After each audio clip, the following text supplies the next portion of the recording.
بسم اللہ الرحمن الرحیم۔ السلام علیکم پیارے دوستو، ہندوستان میں قریب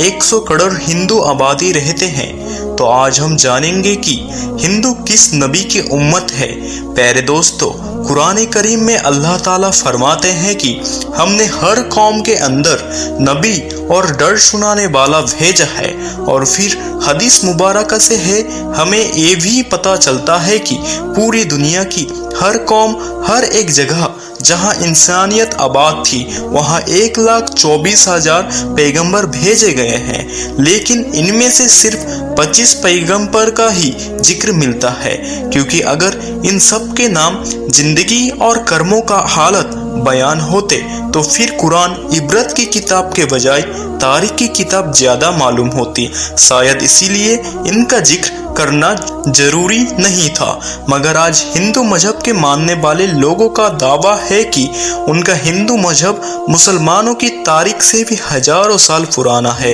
اور نہ ہی ہندوستان کی سرزمین پر کوئی نبی بھیجا گیا ہے، اور ان کے پاس بھی قرآن مجید کی طرح کئی کتابوں موجود ہے جس میں ہندو مذہب کے لوگوں کا کہنا ہے کہ ہماری کسی بھی کتاب میں کسی بھی پیغمبر کا کوئی ذکر موجود نہیں ہے، جو کہ ایک بہت بڑا جھوٹ ہے۔ اور سورۃ الانبیاء آیت نمبر 107 کے اندر اللہ تعالیٰ فرماتے ہیں کہ ہم نے آپ کو تمام جہان کے لیے، یعنی قیامت تک کے انسانوں کے لیے ہدایت بنا کر بھیجا، جس کا مطلب ہے کہ اس میں ہندوستان کی سرزمین بھی شامل ہے۔ تو پھر ہندو مذہب کے ماننے والے اس کا انکار کیوں کرتے ہیں؟ اگر ہندوستان کی سرزمین پر کوئی نبی واقعی نہیں بھیجا گیا تو پھر